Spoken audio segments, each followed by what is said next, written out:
Hi, good afternoon. I sort of had that sense that profound silence sort of meant that we were ready to go. So thank you for joining us. I am Felix Matos Rodriguez, the president here at Queens College. And I want to begin by sort of warning all of you that this is going to be a long day, right? And before you get scared about thinking this means long speeches, I just want to remind you that today is the longest day of the year, right? So we're going to take advantage of our 15 plus hours of sunlight and hopefully a perfect setting for what we're going to discuss today.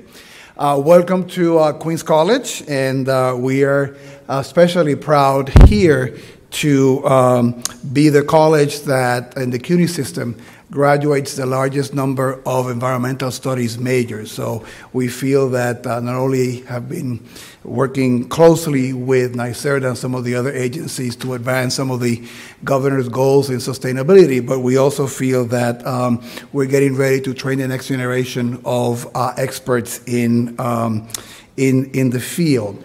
And before I introduce our speakers today, let me contextualize some of those things so you get a sense of what those investments mean here in the college. We've had for the past 2 years some of our students in our environmental studies program taking a capstone course, and they were working using a New York State solar map, working with state and city agencies, looking at the feasibility of putting rooftop applications for solar panels all over Flushing. So they did the research to do that. They worked with some of the students in urban studies who then went to some of the buildings and talked to some of the owners about whether this is something that could be feasible. And we just didn't leave it as an academic exercise. This fall, we're going to have students going and working with 56 apartment buildings around those campuses, working with those owners to be able to then install some of the solar panels to advance their energy savings. So a very concrete way in which we are partnering with our state agencies, introducing students to new knowledge, being practical, and being a force for change here in our community.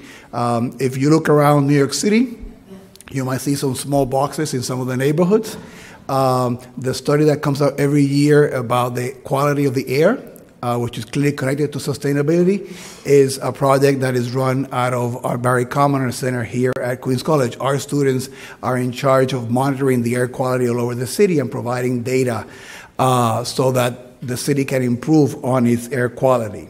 Obviously, you put a microphone in front of a college president, and I could be bragging on and on and on about what we do, but that's not what we're here to do. But I wanted to provide you a context of the richness of the program here, of the work that our faculty, many of our faculty are experts working with state and city agencies in a number of areas to advance those goals here. We're very proud of that, and about the practical implications of the work and sort of connecting it with community. Queens College and the City University of New York, our big sister partner, have worked closely with NYSERDA on emergency planning. And one example of that collaboration is during Hurricane Sandy, the City University of New York housed close to 3,000 evacuees when Sandy occurred.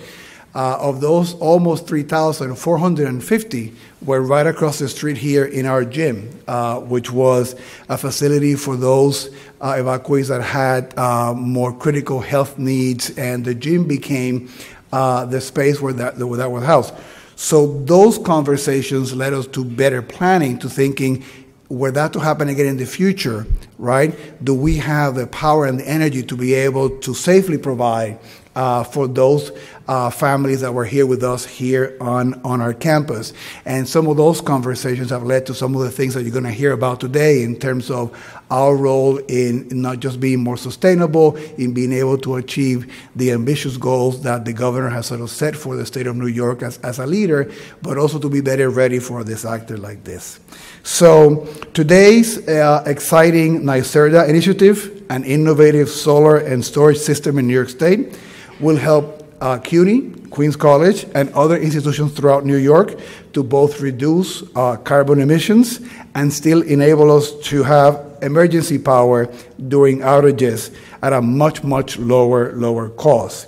As a demonstration project, the New York City Solar Plus Storage Project will serve as a technical and financial model that can be used as a case study for any public or nonprofit entity that has a roof that can accommodate a solar installation. We are very fortunate today to have with us a number of experts who will speak about this project and give us details, and we'll talk about the benefits of the project. But first up, we're very, very happy to have a friend of the City University of New York, a friend of Queens College, our Lieutenant Governor. Since she was elected back in 2014, she makes sure to travel to all the 62 New York counties every year. And someone told me that if you add the mileage, that's sort of going around the globe 7 times. So our Lieutenant Governor is one very busy elected official. And she chairs, on behalf of the governor's regional economic development councils, which have worked in support of economic development and involving local leaders in business and academia. So I will appreciate if you could give a solar-appropriate, warm welcome to our Lieutenant Governor, Kathy Hochul.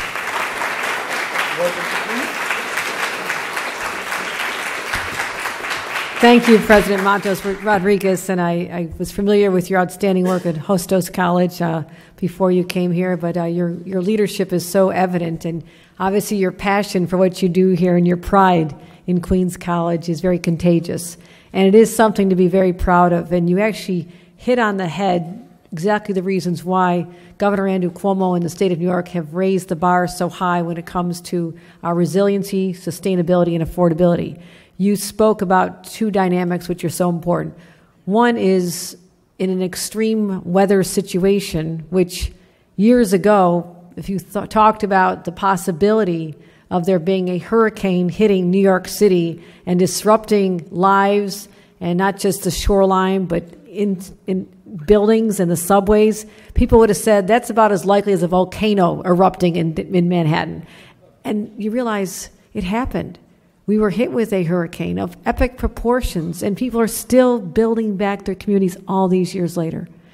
And what is particularly painful to me, it hit in my final months as a member of Congress, and I'll never forgive the individuals who refused to release the funding that we are begging for, the relief funds that were so quick after Hurricane Katrina to go to other states that they really tried to hold our state hostage. And indeed, I left Congress in January, and we still hadn't done that work. And I will never forget that, because there are people suffering, people footsteps from here, housed in a gym, looking for a lifeline. So these are really real issues. This is not hypothetical, pie in the sky, oh, someday this could happen. It happens.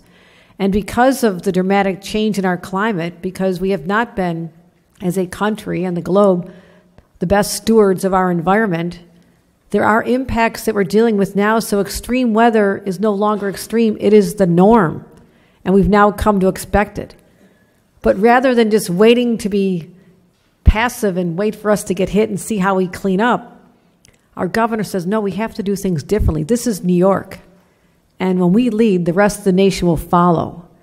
And that is why when our nation, our president, walked away from the Paris agreements, which gave a roadmap to a better future for our children based on preserving our environment, he walked away as a country. We said, no, you don't speak for us in New York.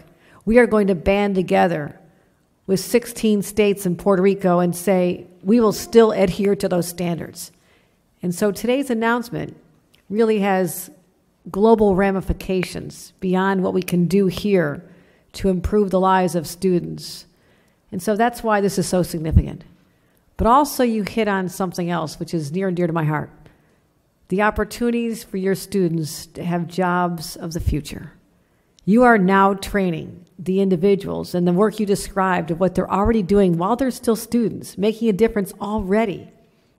is transforming their lives to be able to be in emerging industries where the jobs are being created.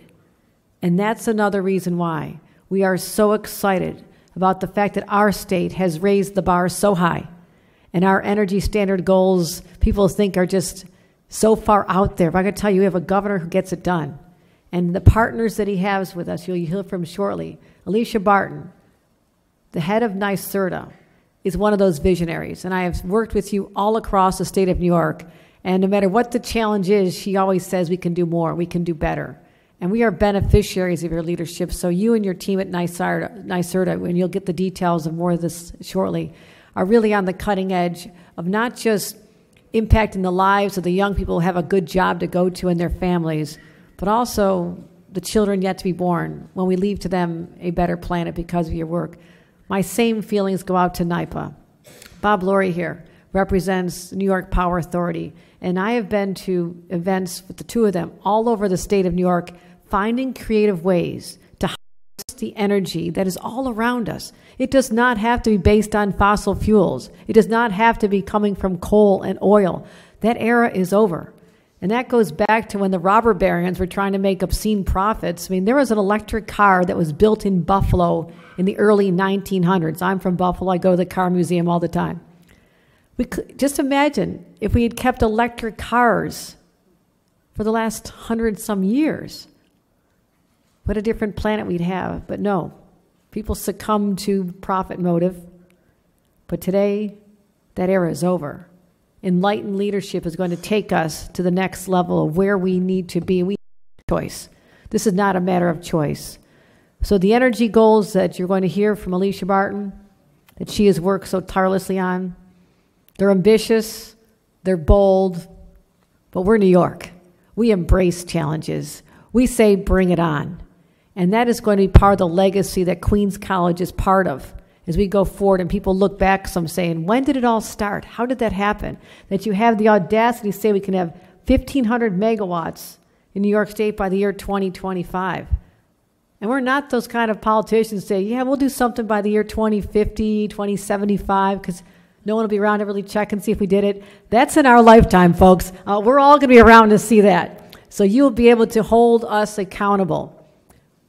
So embrace the boldness of this. Embrace the fact that there are so much possibility lying before us when we harness wind and solar, geothermal, and so many other ways, but it comes down to the storage. How are you going to capture it now and use it when you need it? And I can't explain how it happens. I really can't. I've tried to understand. I've gone to incubators. I've been at announcements. I've been at every opportunity to celebrate this. But I'll leave it to the experts to talk about exactly how that happens. And I remember meeting the father, the godfather of the lithium battery when I was visiting another SUNY campus upstate. I didn't know what he was talking about, but he was so darn excited about it. It was contagious. And I knew this had to be important. And the students he was teaching, just like the students being taught here at Queens College, are the ones who seize this and run using their intellect and their capacity. And they're part of this story, New York's story of strength, resiliency, making sure it's affordable for families, and leading the way into the future. That's what today is all about. So thank you for being part of it. I don't have a private plane. I'm told it takes an hour to get to JFK because of some traffic out there. So I wish I could stay a little bit longer, but I have to get on the plane very shortly. But this was important for me to be here to represent Governor Andrew Cuomo and say thank you. Thank you for being part of our effort, literally, to save the planet. Thank you very much.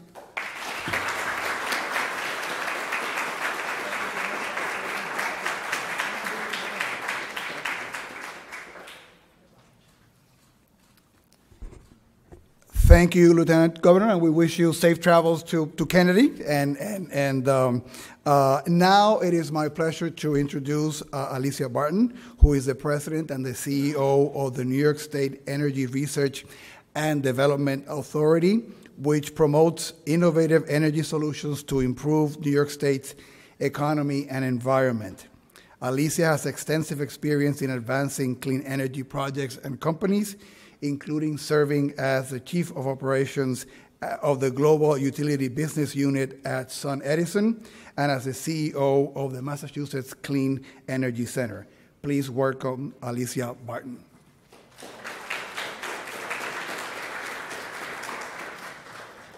Thank you, President Rodriguez. Thank you for hosting us here today at Queens College. I could not think of a more outstanding venue to be making the exciting announcements that we have here today. And thank you for your leadership on the projects that Queens College has taken on. It's truly impressive, and I'm so glad the Lieutenant Governor highlighted how important it is in terms of educating students not only about environmental issues, but about careers and what is, without a doubt, one of the fastest growing parts of our economy here in New York State. So this is a tremendous partnership, and thank you for all the work you're doing.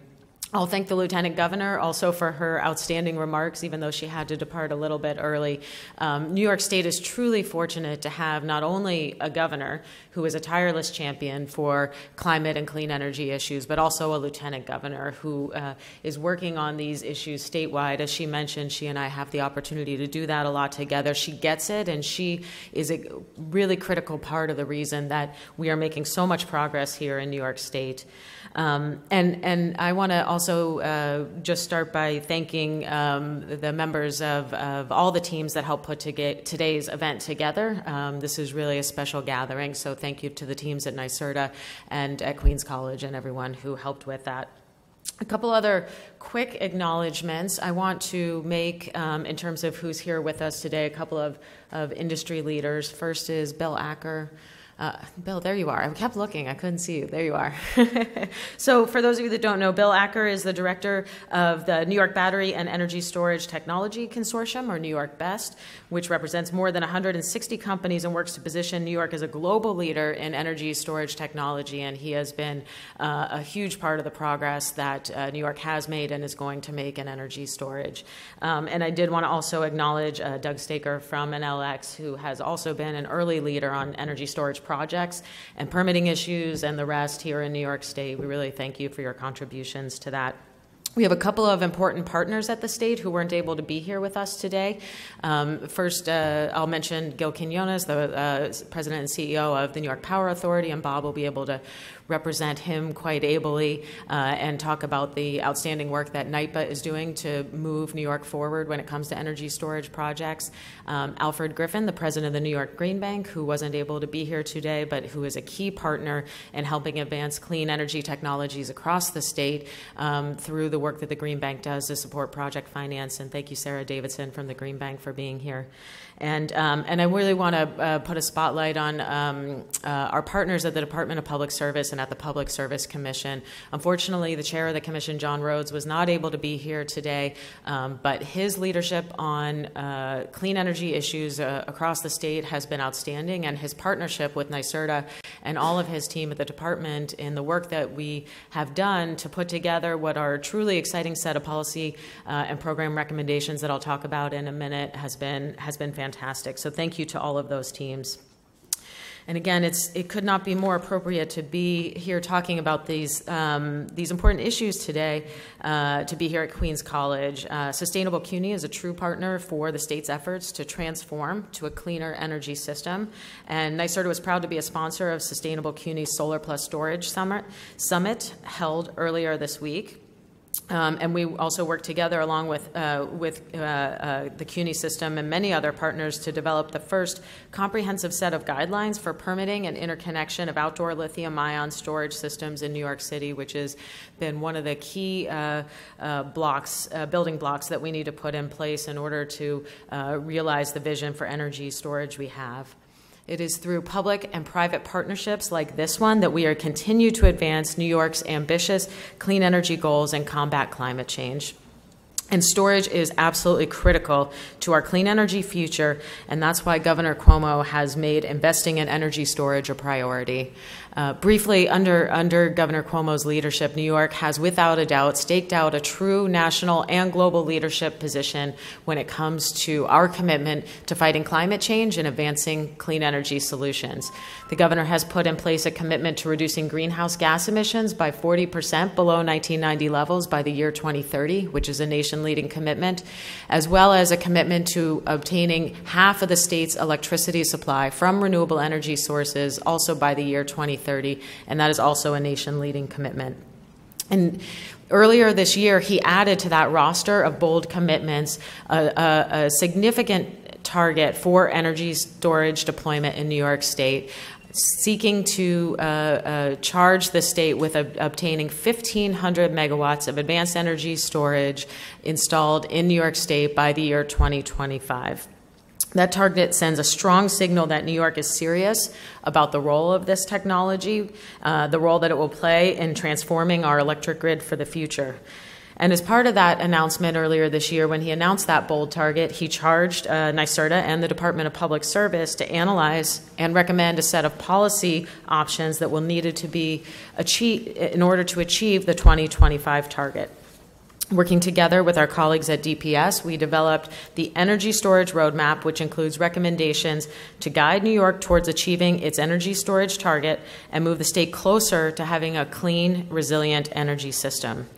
After a lot of analytical work, input from stakeholders, and a fair amount of hard conversations and thinking, we are very pleased that the roadmap is now available. It was filed with the Department of Public Service earlier today.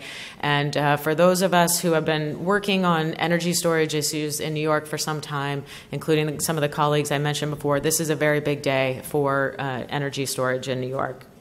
This is a milestone that has, frankly, been years in the making, and I know that many people started this conversation as long as 8 years ago when New York Best was formed as to how to transform New York's economy around the energy storage industry, and the step we're taking forward today is really substantial in that regard. But this is only one milestone. We do have additional work ahead of us. Over the next few months, the public and stakeholders will have an opportunity to review the recommendations we've included in the roadmap and provide input. And I want to encourage everyone to read the roadmap and provide feedback. The Public Service Commission will consider all of this input in order to help guide New York towards achieving not only the 1,500 megawatt storage target that the governor has already set, but also an even more ambitious 2030 target to be established by the Commission later this year. We also are excited to announce that included within the energy storage roadmap are a series of related recommendations about policy changes, programmatic recommendations, and including a substantial funding commitment for this effort of $350 million in order to jumpstart activity in the energy storage market in New York State and to show that we can start to make progress towards that goal here in 2018.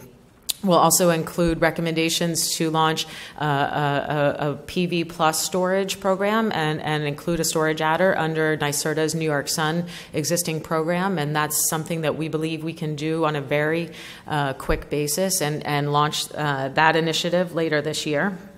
And I'm also pleased to announce that in conjunction with the release of the roadmap, the New York Green Bank, the largest green bank in the nation, today issued a request for information to support energy storage projects throughout the state as well. This RFI builds on Governor Cuomo's proposal for the New York Green Bank to invest at least $200 million in storage-related investments, which will help drive down costs for the strategic deployment of energy storage. The RFI is soliciting direct interest from project developers on how it can address financing gaps and support energy storage projects. New York Green Bank is also expected to issue a request for proposals later this year for projects combining energy storage and solar, similar to what Queens College is developing. The project here at Queens College will integrate storage and solar to provide power during outages to one of its buildings, as well as greater resiliency to the college and the electric grid, building on, obviously, the experience that President Rodriguez spoke about earlier and the role that Queens College has already played in supporting resiliency. This exemplifies how New York is combining renewable energy with storage to meet its clean energy and climate goals, and is the type of project we want to see more of around the state. So thank you again for leading the way. The roadmap, the RFI, the Queens College project, these are all building blocks in our progress under Governor Cuomo's signature energy initiative called REV, or Reforming the Energy Vision. Combined, these actions will help us reduce greenhouse gas emissions, increase renewable energy, and better prepare communities for extreme weather events which unfortunately are becoming all the more common. Advancing clean energy to help safeguard our environment for the health and security of future generations is not just a state and federal priority, but a global priority. Earlier this year, NASA released a report that global average temperatures in 2017 were 1.62 degrees Fahrenheit warmer than the 1951 to 1980 mean, making last year the second hottest on record, surpassed only by the prior year in 2016. Recent hurricane seasons remind us all of the deadly and costly events we're likely to keep facing, unfortunately, and that we know all too well here in New York State. And you don't have to be a scientist to see clearly the changes that are happening and threatening our environment and our economy. Yet at the same time, we are unfortunately at a moment when the U.S. government has abdicated its global and generational responsibility by walking away from the Paris Climate Accord. Given this, the responsibility now lies with states to take up the fight on climate change, and that is exactly what New York State is doing. It is clear, now is the time. We must come together to support clean energy projects like the one here at Queens College and others across the state, because generations to come are counting on us. Thank you very much.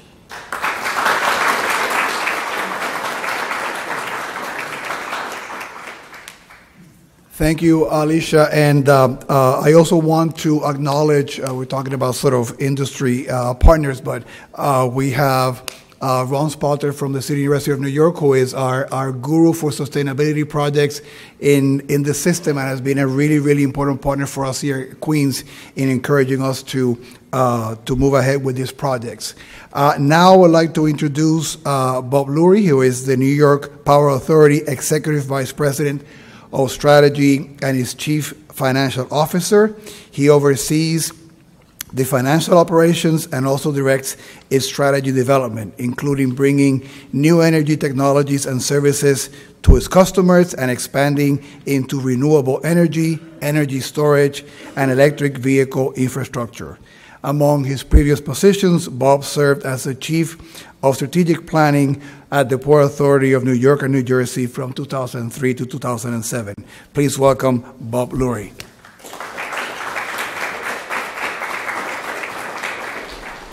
Thank you very much, President Rodriguez, and thank you, Alicia, as well.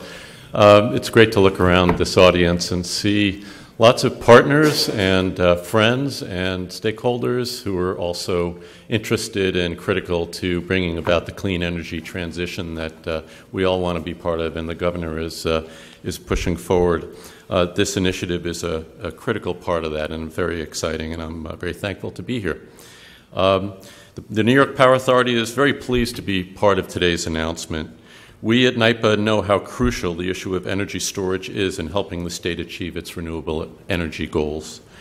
I want to acknowledge the City University of New York and President Rodriguez here at Queens College for continuing to be community leaders in sustainability initiatives. Your support of new technology and eagerness to pave the way on energy efficiency for other educational institutions to follow will help both students and the larger community support innovation, while also benefiting our environment. I also want to acknowledge Dr. Emanuel from the Electric Power Research Institute, who is here with us today. EPRI, as it is known, is a national and international organization focused on research, development, and demonstration projects in the energy and environment space. EPRI is a great partner to NYPA and many other electric power organizations. They work with us on several research and development efforts, always making sure that we're pushing the envelope. Their interest is the same as ours, to make sure that we're working together to make electric power safe, reliable, affordable, and environmentally responsible.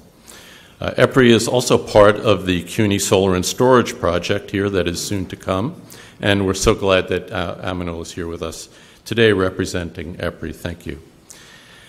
Seeing all of us come together for this announcement is very exciting. We're launching a coordinated, far-reaching plan today that will guide New York State for years to come and show that we're well on our way to deploying the energy storage applications needed to ensure a clean energy future.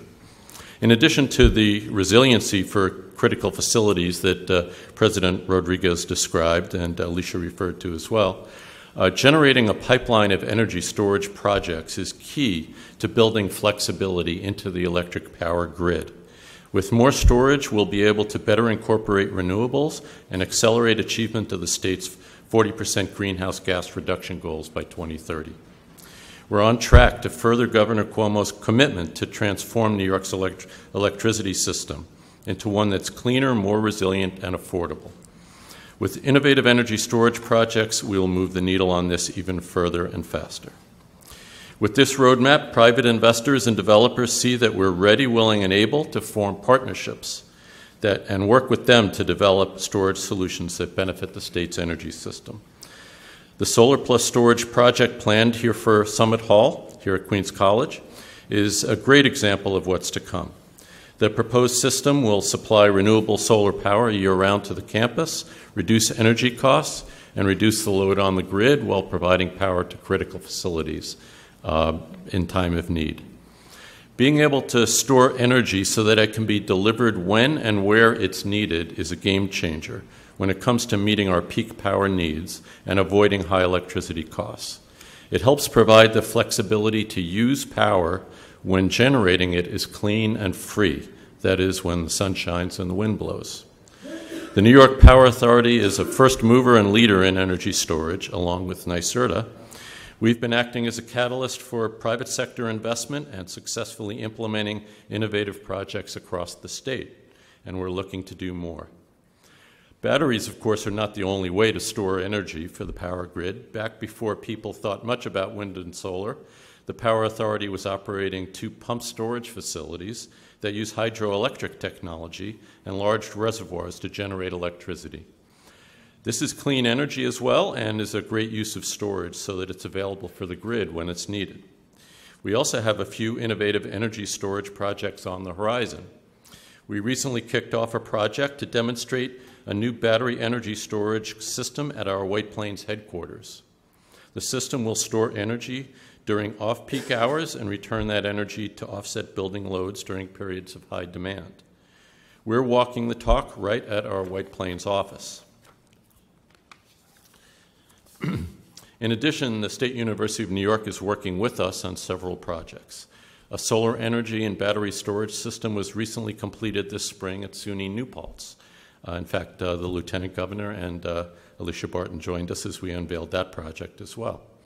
And planning is underway for a similar solar and storage system at SUNY Delhi in Delaware County in the southern tier of New York.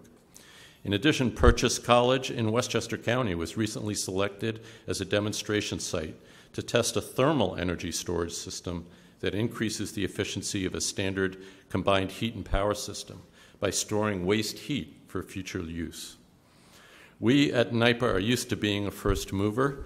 We like to be on the cutting edge, pushing the envelope to make sure that we're continually improving our power system and always doing our best for the benefit of all New Yorkers. We're pleased to be part of the next frontier in energy storage and excited to help NYSERDA ensure that this energy storage roadmap comes alive in New York State in the near future. So thank you for having NYPA here today. We look forward to working with the state and with CUNY and President Rodriguez on the project here and many future projects to come. Thank you all for coming, and take care.